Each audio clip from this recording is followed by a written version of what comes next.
My next guest is a wonderful author who has taken the issue of bullying and made it into a book, but he did it in a really unique way. He did it involving some ninjas, some courage, and a storyline. So, without further ado, here is my conversation with Antonio Lumley, the author of Brooke and Brack's Rise of the Anaconda King. Well, Antonio, thank you so much for coming back to the Dalitalks podcast. The last time you and I spoke was a couple of years ago, I think. Yeah, 2 years ago. Yeah.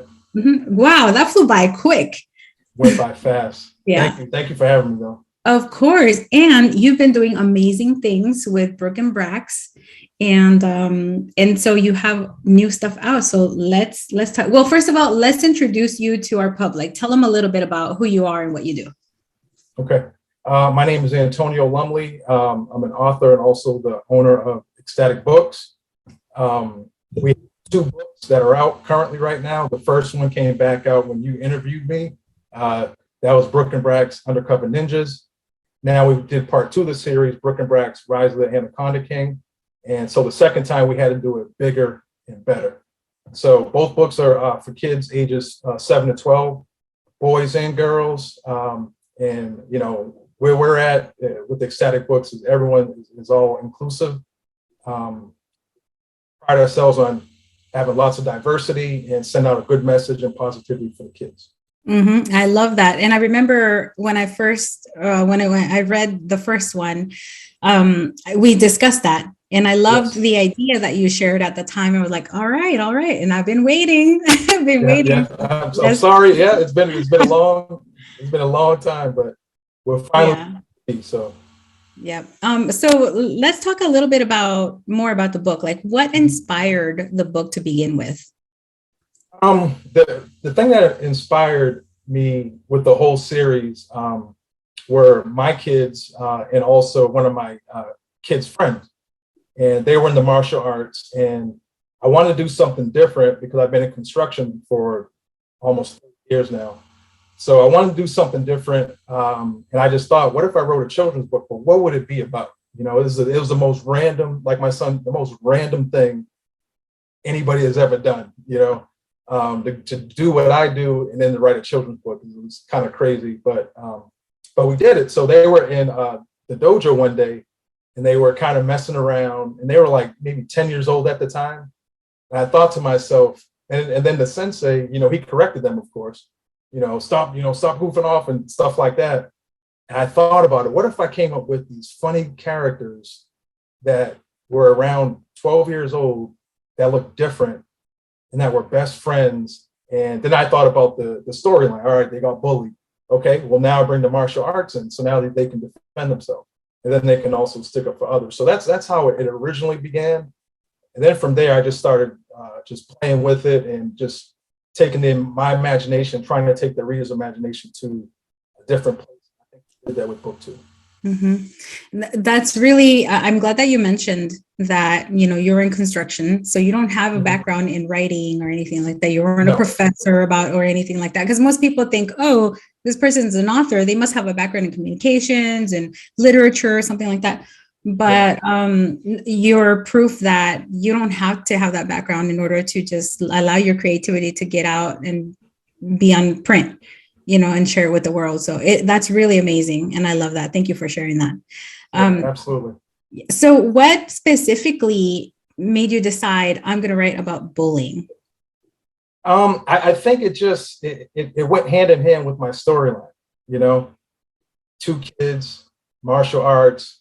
They don't know anything now, but now they have to learn discipline, hard work, and focus, which Brooke and Brack's, they're half focused, half not, you know. So I really made them like an everyday kid, an everyday child.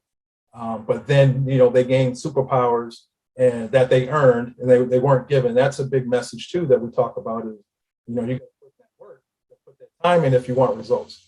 And so, you know, it's those type of little life lessons that, you know, we kind of bury in the book as well, while making it fun and still having action as them being ninjas and actually fighting crime and fighting bullies. Mhm. What I love about the first book, I remember you included diversity, which is great. The two protagonists are kids of color.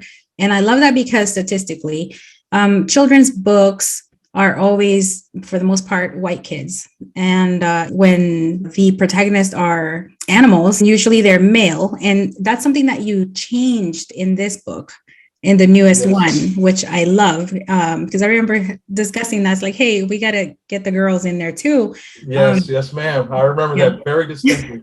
Yeah, and I love that you also included a kid with a disability, which is Yes. really unique, and you know, we need to give them visibility, because people and kids still do not see children, say, in a wheelchair with any type of difference or disability like everybody else. So that was really important, and you're right about the message. That's one of the things that I really loved about your book. It really emphasized on kindness, on courage, on what you said, earning, you know, certain things like the powers. And aside from that, of course, it's cool because they're cool powers, really cool outfits. And it's crazy because I remember as I was reading it, I kept thinking, man, this would be the coolest outfits if it weren't made into a movie. Right, right. Yeah, and that's the goal, Dolly. That's you know where I'm going with all this. That's one of my Awesome. goals. Yeah, Yeah. that would be awesome. I will definitely help you with that somehow to make that happen because we need more books, more messages like that. I look at what children are looking at right now and teens, Mhm. and it's very disappointing, you know. Yeah. And even the books, you know, like they're into these things that just don't convey good morals or values. And then people wonder why kids are acting out or doing certain things and they think it's not a big deal. They've crossed boundary lines that you and I growing up would never dare. Yes, I And agree. yeah, so that's what I love about your book. It really emphasizes the concept of honor, Yeah. respect, all of Mhm. that. So tell us a little more about the newest book. Yeah. So to get back to the main character, so Brooke, he's half black, half Chinese. Brax is half white and half Mexican. Their sensei is Japanese. We have a child in there. His name is Anthony. His nickname is IQ, and he's like his IQ is literally like off the charts. He's like a mastermind in mechanics and robotics, and he happens to be disabled in a wheelchair, and he's Puerto Rican. I've added characters, female characters, black, white, and so the reason why I do all that is to really emphasize the point of don't emphasize that, you know. So I touch on all these different aspects and different ethnicities to let people know that that's not what it's really all about. And it brings everybody together. What it's about is the fight between good versus evil. You know, I'm African American, well, considered African American. I'm half Jamaican and half Cape Verdean. And so I'm considered African American, I guess, right? And, you know, there's people out there that look like me that may try to hurt me, you know, as opposed to somebody who's not ethnic, you know. Again, it goes to good and evil. And I have know people and friends and business partners of all races and whatnot. So to me, I really try to emphasize that that's not the big deal. So I bring it to the book. And so that's one thing that we really emphasize. And on top of that, it's sticking up for others. And I sent you a chapter, and I apologize for sending it late, but it's called being upstand, right? And just short on that. So it's actually about the girls, and one's Japanese, one's white, and one's black, and they become best friends, and they get bullied by a gang in school, and the gang was actually tormenting a young girl with autism. So I bring that to the book as well. So I touch on all these different aspects just to show the reader a little bit different than what they're used to in other books. Wow, I love that because, autism is so misunderstood and so many children have it and they're always labeled something like, Yep. oh, the weird kid or the kid that's just too different or anything like Yep. that. And it's hard also on the parents because parents are also misunderstood about, the ways that they deal with some of the behaviors that they have in public. And there's so much Mhm. criticism. So I'm really glad that you included that because it's huge and it's something that more people are talking publicly about, which is great. But I still think that there's too many stereotypes out there Yeah. that kids and adults believe, and based off of those, they behave a certain way and treat people a certain way. So yeah. So what was your main, I guess, challenge as you were writing this book? Well, you know how there's an illusion that like authors go to, some place to get their thoughts together, a mountain or someplace by the sea. I wrote mine in a hot Florida garage for like 6, 7 months. So if I could do it, anybody else can do it. Wow. You get you a good editor, you get you a good proofreader, you clean it up nicely, and then you just got to put it up. You got to roll the dice and then take a chance. But one of the messages, I probably got off topic, but one of the messages I would send to uh, future authors is just write, just get it down. Put it on paper, get it out your head first, and then finesse it and adjust it from there and clean it up. So that would be my advice to them. But book 2 took me quite a while to write. It's almost twice as long. It's 250 pages, which is great. The storyline, Dolly, is crazy. I'm an old school like martial arts fan, like kung fu, like the old kung fu movies, and it always revolved around like two masters and their disciples. One's evil, one's good, and then something happens, and the good guys have to get revenge. I brought it to this book. So I took that old school element and I made it into a 2022 version for kids. And as you know, everything that we have is clean. You saw the music videos that we did. We have 2 of them by my nephew, Young Pack. One called Brooklyn Brax, the other one called Anti-Bully. Go check it out on YouTube, y'all. It's fire. The second one was I thought pretty well done with the short amount of budget that I had to do it. But everything that we do is clean. So parents, you guys don't have to worry about it when it comes to us. So. Yes, I'm glad that you mentioned about the song because that was one of my favorite things. When I heard it, I was like, what did he say? And I was listening very closely to the lyrics. I was like, this is the coolest thing because it's hard to talk to kids about bullying in a way that will intrigue them and make them listen. So I think it was executed perfectly, and your nephew is amazing. He's very, very good. And I was jamming to it, and I know my kids were like, she's such a nerd, but but they heard it and they're like, oh, that has a good beat. And I was like, yeah. I'm like, are you listening to what it's saying? And he was like, and they were surprised. They were like, wow, I'm surprised. So yeah, that was a smart move because the reality is we have to entertain kids if we want them to listen to us. Mm-hmm. Exactly. And see, and that's why I hide these little life lessons in there. But at the same time, I know I have to make it cool. I have to make it interesting. And that's the other reason why, one of the things that really separates us from some of the rest that do what I do is that not only do we have such a diverse amount of characters, male and female, but also it's just, we incorporate comic book style illustrations at the end of every chapter. There's nobody else doing chapter books that I know of that does that. And that's part of the process that took quite a while is I want to bring that visual aspect along with the words. So, you have some children that like to read, some kids just like to read comics. And so we took those two together. We made a hybrid chapter book with comics in it. Mm-hmm. That is great. I love it. And so you said again, the ages is from 9 to what was 12. 12. Mm-hmm. 7 to 12. Yeah. Right. Great. That's a good age gap too, because you and I had this discussion that's when bullying starts to peak and it gets worse and worse. the older they get. And we want to make sure that these kids find some way to see themselves in a character that has courage and that speaks up for themselves and for others. Yeah. And funny. You have to have the humor in there.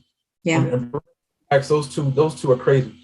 And so I'm just going to give you just a little insight. So book one, they beat the that's when they learned.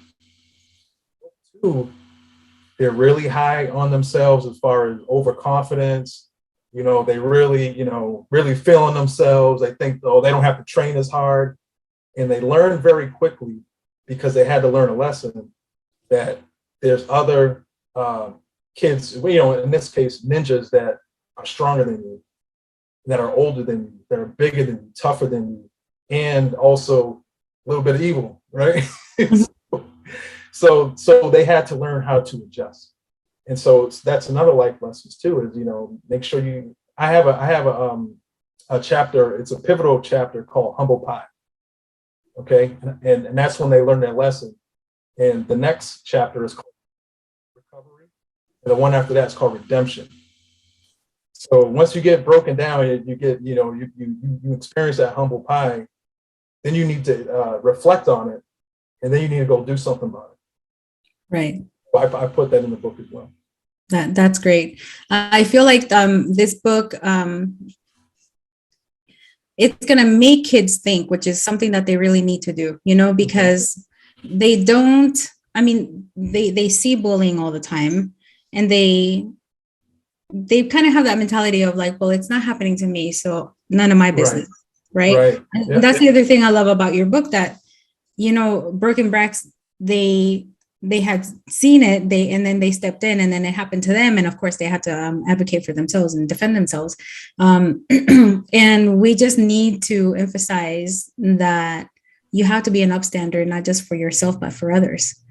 And this issue, and I always tell parents, like, look, this issue is larger than you think, because most people think that bullying is just a kid phase. You'll grow out of it. You'll be fine. Look at me. I turned out okay. It was rough. I had it really bad. And then you have these things that happen in life where you're like, oh, that did impact me.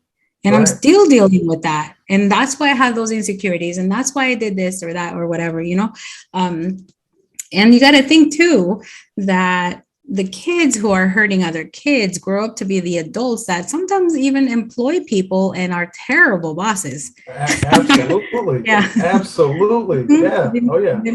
Yeah. They make people's lives miserable. I've had to work with some of them. I'm sure you have too.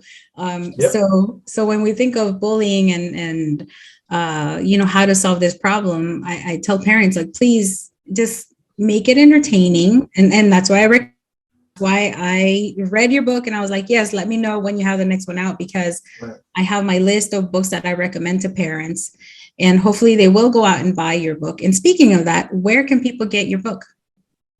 You can go to my website. It's ecstaticbooks.com. That's with an X, XTATIC, books.com.